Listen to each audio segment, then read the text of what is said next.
afternoon and welcome to the COP update for this Thursday. I think it's the 17th of February. It is the 17th of February. You're all very welcome. I'm Gav and this is the LFC Daytrippers. Usual stuff out of the way early. If you're in and you're watching, you're very, very welcome. If you haven't subscribed, subscribe and check it out. If you like it, stay subscribed. If you don't, unsubscribe. Share it across your social media, but most importantly, put some comments in there for me and I will read them as we go. A little bit to talk about. Liverpool went away last night and won 2-0 at Inter Milan at the San Siro in the first leg of the last 16 of the Champions League, and 1 foot in the quarterfinals. I think we're in a very, very strong position going into the second leg at Anfield. When you look at what Inter had last night, they'll still be without Barella for the second leg. And when you look at what they had and what we had and where they could get to and where we could get to in terms of top form in any given game, I think we're in a brilliant position. It's a 2-goal lead going into Anfield. They need to score 3 more than us to win it.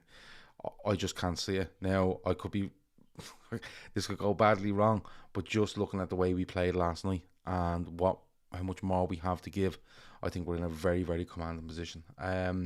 Gareth McDonald says, afternoon all, providing we make the quarterfinals, the first leg will either be the midweek before or after our trip to the Etihad to play City.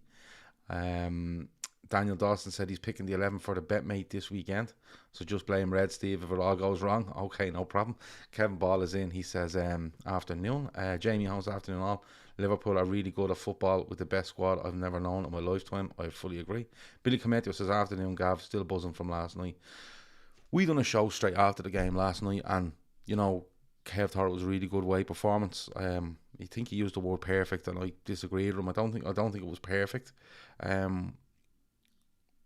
But there's a weird media narrative going on around Liverpool at the moment. Liverpool went to the San Siro last night, and I'm probably because there was a lot of Liverpool fans that reckoned this could be 3, 4, 5-0, easy. We've done Milan, Inter a bit better, but we can run all over them, and that wasn't the case last night. I thought we were really good first half for the vast majority, bar our attacking. And by our attacking, I mean we just looked a bit disjointed up front. They looked like they were doing things on an individual basis, and the final pass or the decision making just wasn't there. I don't think Jota got into the game at all. I thought Mane was a little bit slow, and I just think Salah had some opportunities and probably made the wrong decisions at times. First 15 of the second half, Inter were really good.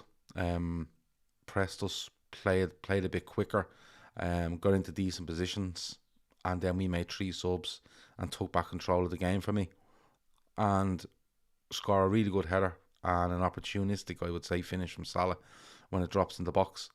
We win the game 2-0. And the narrative around today is, and it's very confusing because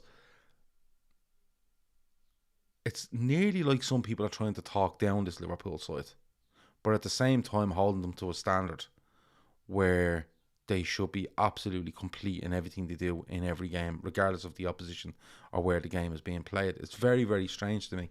Like, I've seen things like Klopp was out-coached by Inzaghi last night. Inter Milan dominated Liverpool last night and were unlucky to get beaten. And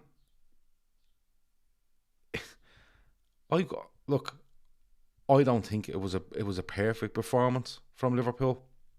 Far from it. I think we had many gears to go.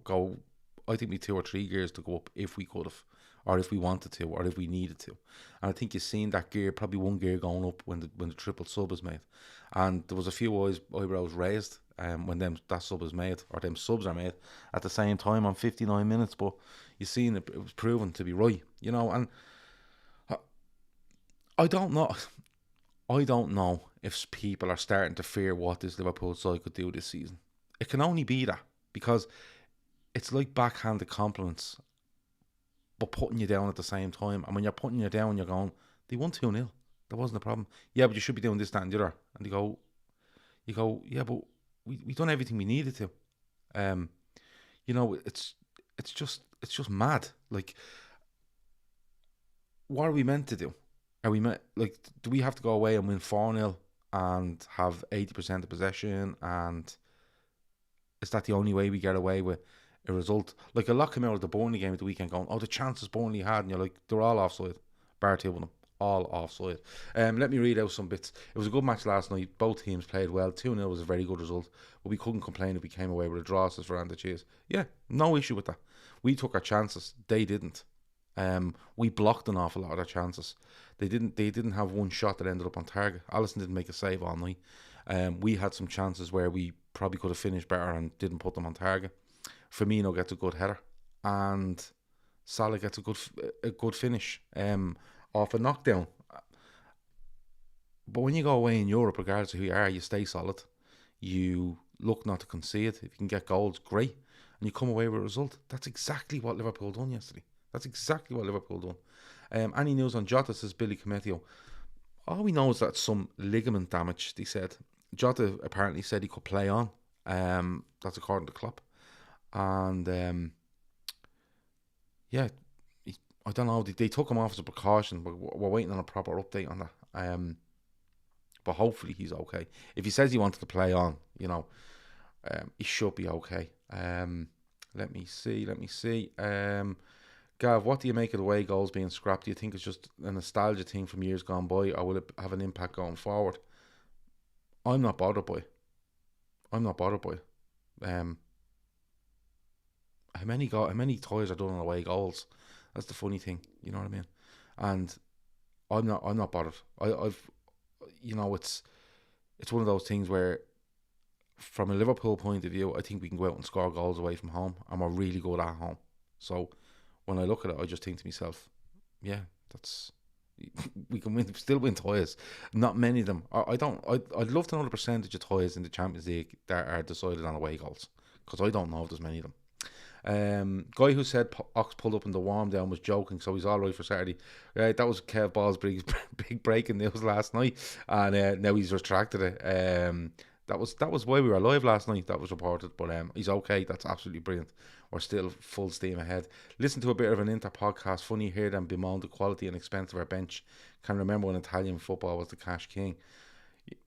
We just have options. We have absolutely options, and we showed it last night. I'm going to go through the team from last night and just give an opinion, because I watched the game back again last night while I was sitting here. And the subs make a huge difference.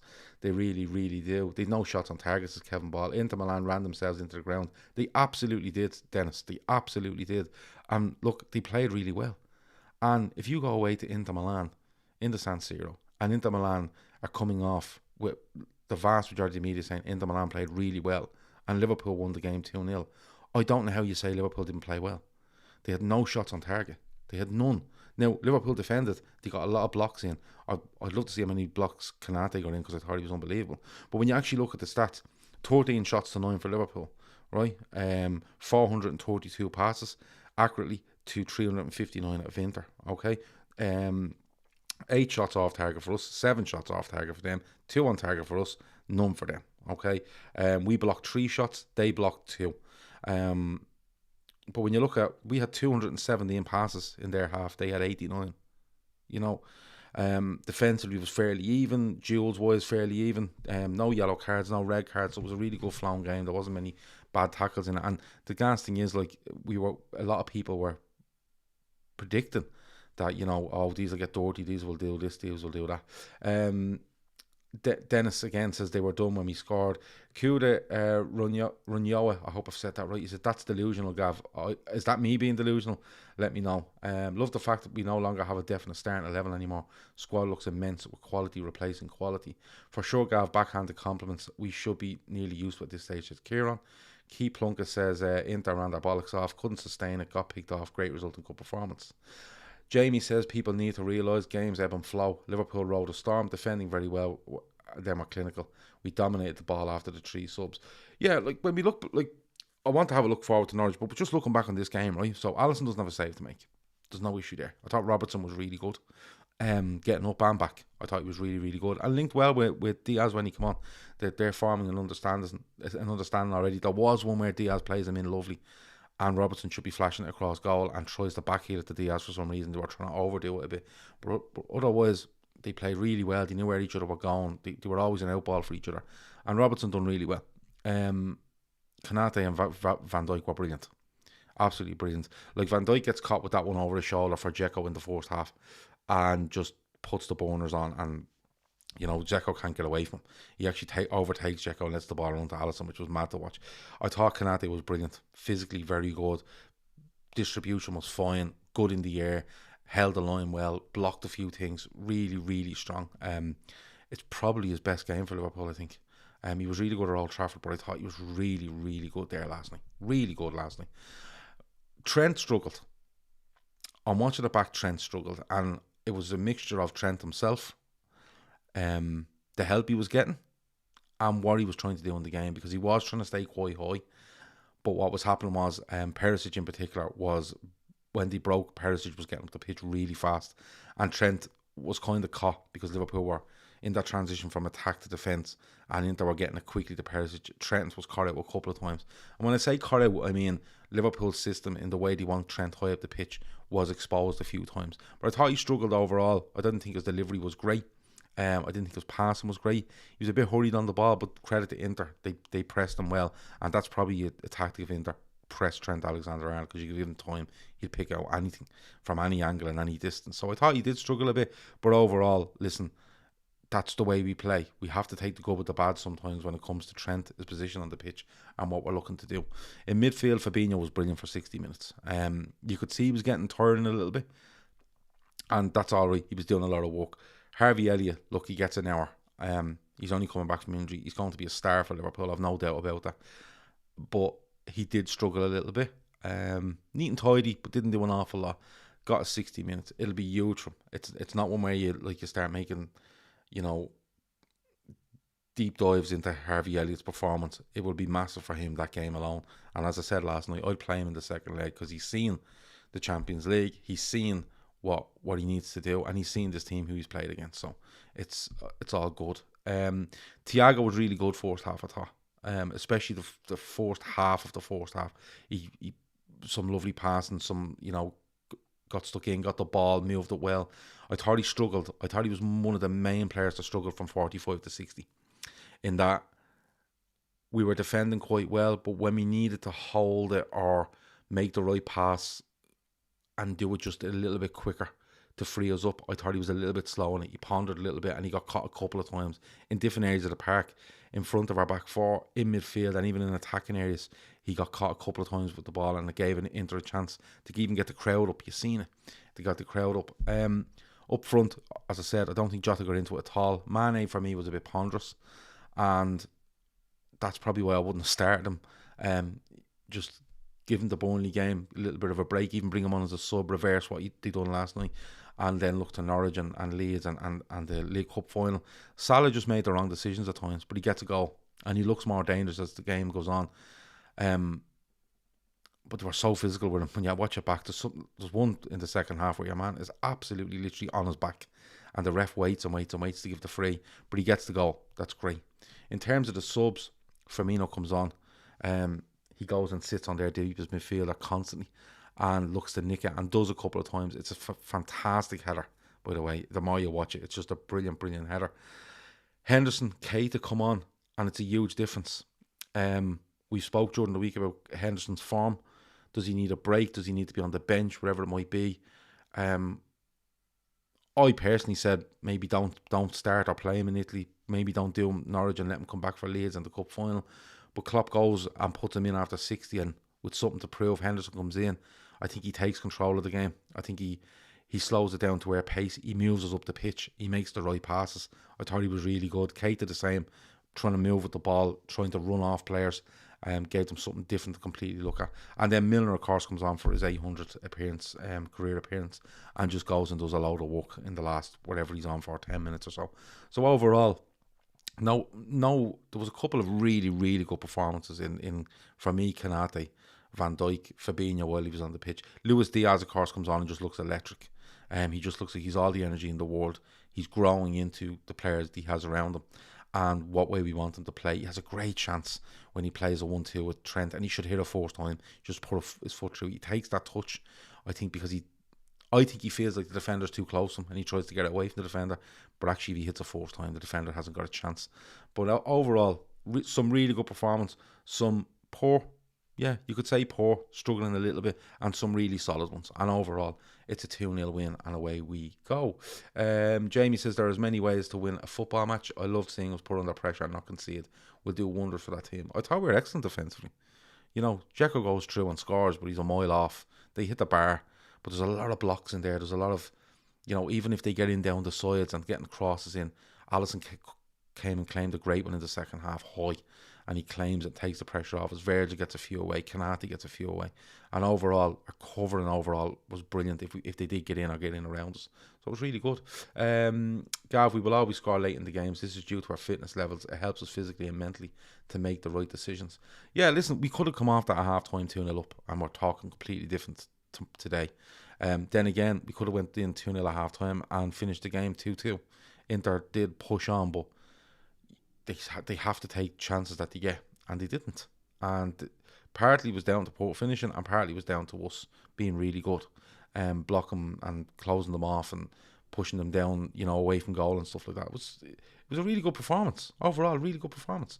The propaganda that Liverpool's high line is damning is scandalous. We allow very, very little chances. I think it always comes down to the midfield. I keep saying it. Forget the high line and the defenders. It's the midfield and the pressure on the ball. If you do that, there's no issue with it. The problem with high line is that when you let a midfielder take a ball, turn, look, and can a runner make a run? Because these are all good footballers. These are all good footballers. That, you know, the likes of Lautaro Martinez, if he sees an Inter midfielder getting time to turn, look in the middle of the park, he's going to make a run from out to in, or he's going to turn off someone's shoulder, pull off someone's shoulder, and they can get in. But if we put pressure on that midfield, it's so hard to do. It's so hard to do. And you're nearly more ready for it because the chances are that midfield will just turn and hook something forward and you're waiting on it. So the high line stuff is just, I just feel like they're trying to pick on stuff. And it's a bit like, oh, these are really good again and they're flying and let's try pick anything we can. And not a lot of it makes sense. Because I'd be the first one to tell you if someone doesn't play well, or we didn't do this right, or we didn't make them right decisions and we didn't deserve to win a game. But you're looking at some stuff and you're going, are you giving us stats? Yeah. And sometimes they use stats and then sometimes they don't want to use stats. And then sometimes they want to use their eye and sometimes they don't. They can't make their mind up, basically. First half, they had 0 shots on target at home since Opta started making the stats in 2009, I think it was. I read that earlier, yeah. It's the first time it's the first time in a Champions League knockout game that our home side had 0 shots on target since Opta started taking the stats. So there you go. I don't know about the performance. I felt we were sloppy in possession to secure on B. Maybe I need to watch the game again. But fantastic result. The sloppiness in possession came for me between 45 and 60. And it was like we were trying to slow a game down to get through this period. But we weren't doing the right things to slow it down. You know, taking too much time on the ball doesn't slow a game down. It only fastens it up and it puts you under more pressure. Thiago was probably the most guilty of it. He was taking a bit too much time on the ball, or he wasn't looking around them. And whereas Thiago pops a ball off, gets it back, knocks it to a full back, gets it back, plays it to a centre half, everything slows down because Inter want to fall into position in case we can hurt him. So it's one of those. Daniel Dawson says Kanate is a beast. I thought he was brilliant last night. Him and Virgil were absolutely brilliant. Big up Gav. Why do pundits don't like us playing the high line? Don't know. It's none of their business though. At the end of the day, you know, we went out last night, we won a game 2-0 away from home, the Champions League knockout stages. That's all you need to know. That's all you need to know. And the high line last night wasn't exposed at all, really. Dzeko gets one over the back that Van Dijk catches him, and the other time Dzeko goes through, he's offside. The high line wasn't like they were running in behind us all the time and getting through and goal. It's I don't know. It's just something I feel they pick out, and if they want to pick it out, fair enough.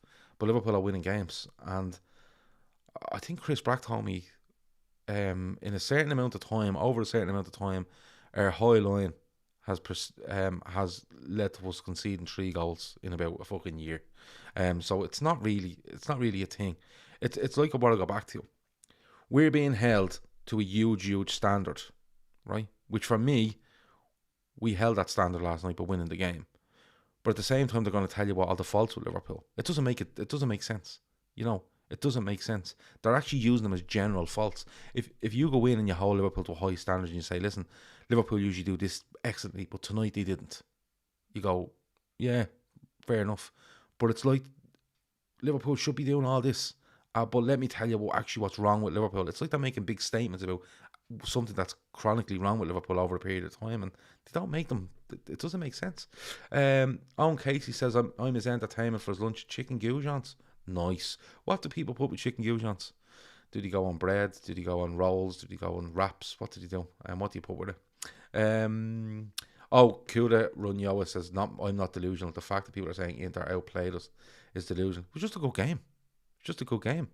And kind of nullified each other. I thought Inter had a good go, and we nullified them to a certain extent. And I don't think we played great. I would have said probably third gear, and they nullified us until we got the goals. Let me see. One of Trent's poorer games this season. I thought he was, and that's fine. Don't need to say it more than that. Trent was not the best last night. Poor, yeah. You could argue that. But so what? Won the game 2-0. If that's his poor game out of the way and he plays the next 10 brilliantly, no issue, is there? No issue at all. And they nullified him very well. They did. They pushed on Trent and they got Perisic high up as they could. And they tried to rush Trent as much as they could. It was definitely a tactic. And it worked well. Key Plunker says, I agree, Gav, Trent off the boil, but we take that for everything else he gives us. Yeah, look, Trent's being pressed. Trent is seen as a major outlet for us. And if they're concentrating a massive amount on him and he's being rushed and he's not having the best of games, it can come across as he's had a poor game, and he probably has. But there's no problem. Plays the weekend, sort of way.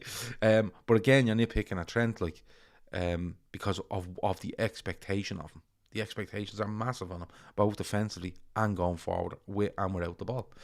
John says, shots Inter 9, Liverpool 13. On target, Inter 0, Liverpool 2. Possession 46 to Inter, 54 to Liverpool. Yet Inter dominated. There you go. Tough one for Trent, because for all he gives us going forward, it's tough to expect him to always be there defensively, says Jamie. Correct. I do think at times he needs to do more to stop the cross. First job as a fullback. Also correct. And there is times where he can't stop it because he's that far up the pitch that the guy down the left wing is getting a 20-30 yard start him. That's absolutely fine. But there is times where Trent kind of hovers in front of a player and doesn't want to commit himself, which is fine. But if you think a player's putting something in, make an effort. I also thought he was a bit hesitant in the air last night. He was going for headers and he didn't look like he was interested in winning them. It was more a case of try to put Perisic off. Now, Perisic is quite decent in the air. Maybe it's just a tactic. Get up and disturb him. You're not going to win an awful lot against him.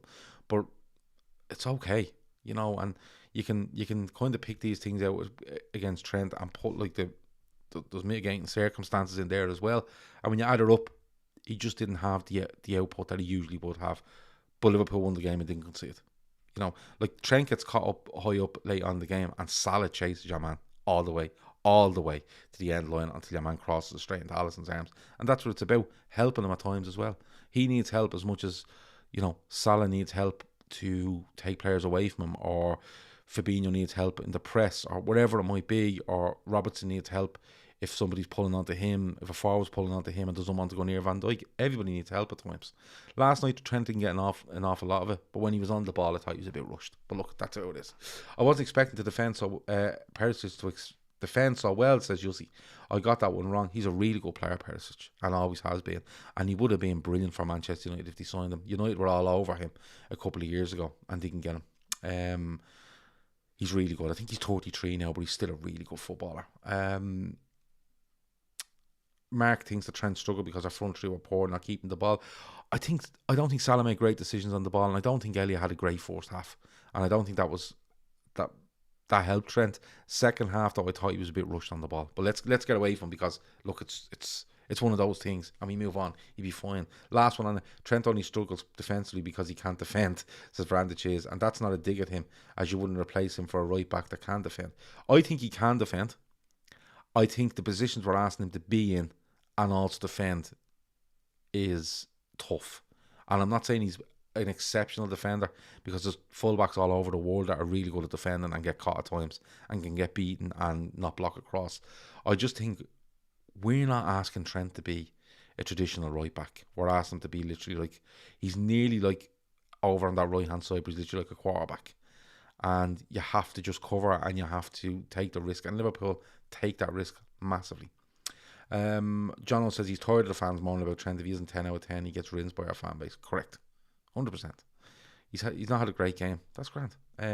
Ball didn't stick up top first half, so he couldn't get out much. Bobby helped a lot with that. Yeah, he did. Ref was weak all game, reckons Dennis. Let too much go. Why did the referee blow the whistle at halftime when Salah was in on goal, says Brian? Oh, yeah. Oh, sorry, Biran Manak. Yeah, and it's a touch by Salah. It's a flick on, and he is on goal. And the ref blows the whistle, and you can see Salah going, oh, I don't believe this. But do you remember that happened against United? Didn't Thiago put Mane through against United, and the ref blew the whistle up early as well at Anfield? Yeah, it was a bit of a mad one. What about Joe Matip though? Smacking Henderson and all the boys in the head, and Henderson turned around, giving him the mad stare, and then he actually says something to him, and I can't quite work out what he says to him, but yeah, it was Matip is so fucking funny, so funny. But looking forward to Norwich at the weekend. I think Klopp will do his press conference on that tomorrow, and I'm saying that he could be literally doing it now. I just don't know about it. But he's should do it at the press conference on Norwich tomorrow. We will get an update on Jota then. But when we're going into this one, what do people think? Because you've seen SA Scouser says, Shawnee sent me over from Cop TV. Big up, Gav. Nice one. Yeah, Shawnee was on the Cop TV. I think he might be still on it, or he's finished it. But him and Alex having a lovely chat. Go and check out the Cop TV. Alex is a top bloke, and he does loads of good content. He does be outside the ground after most games at Anfield. So the Cop TV where Alex is really good. Go and check them out. They're really soundiest. So go and if you like some Liverpool content, he's good as well. So go and give him a sub as well. But Norwich. We look at Norwich now. I'm just going to scroll down through these because there was a lot of stuff around Trent and stuff. But we go into the Norwich game. You know, this we play before City on Saturday. We play at 3. They are home to Spurs at 5:30. If we put a win on the board, does anybody think it just gets City's attention? We'd be 6 points behind and with the same amount of games played. Let me know what you think. And what way would you go with the team on Saturday? Because as we've seen a really strong team come out last night. We've seen 5 subs being made. We were able to bring Firmino, Henderson, Keita, Diaz, Milner on last night. Now it's back to 3 subs at the weekend, but you're seeing from between 46 to 60, we made 4 subs, and you're seeing what they come on, you're seeing what they done. You're giving the likes of Elliott more game time and a rest. Fabinho the same, Mane the same after coming back from the AFCON. Salah just wants to keep playing football. The boys that come on really impressed, and we have a chance now against Norwich, who are fighting for their lives, albeit fighting for their lives, but we should be going and beating these handy at the weekend. What sort of team would you play? You know, I think he goes strong again. He still has to look forward to Leeds during the week and the League Cup final, so he might mix it up a little bit. Red Steve has a curling update. We got one of these the other day. 2 ahead in the final end. Yanks have the hammer. I'm a curling expert for a week every 4 years. I love the curling. The Winter Olympics is great. I haven't got a chance to watch any of it, but when I do watch it, it's really good. Not at all. City don't care what we do, says Veranda Cheers. I don't think they care now, but I think if we put a win on the board and they slip in any way, I think they will really care. And I just think the comments from Guardiola over the last week, I think he is thinking an awful lot about Liverpool. Although I think he thinks an awful lot about Liverpool regardless. Case for Kelleher to start ahead of the Cup final Saturday week, says Kevin Ball. I don't think he will. I think he comes in for the League Cup final. I don't think he plays in the 2 league games beforehand. Beat Norwich and City might feel some pressure with a 6-point gap. In saying that Spurs are rubbish, and now Conte is making comments that sounds like he wants out, says Jono. Yeah, I've yet to see anything that tells me that job suits Conte. The way they work, the players they have, the style of play that Conte plays against the style of play that Spurs are perceived to like to be playing. I just don't know where that's going to go. Spurs either demand to play the Spurs way, which I'm not too sure what it is, or they just get on with it and go Conte's way, and players buy into that. If one of them things don't happen, it's a recipe for disaster. For Norwich, keep Kanate and give a start to Tsimikas, Diaz and Minamino, says King Jason 13. Glenn Parsons would go with Allison, Milner, Matip, Van Dijk, Tsimikas, Fabinho, Thiago, Hendo, Diaz, Bobby, Salah. Leeds midweek, and we will need to be stronger for that. Yus is late in today. He's just popping in to say hello. The work is a slog today. Catch you later. Huge big banana skin Saturday. Any win will do, says Thor. It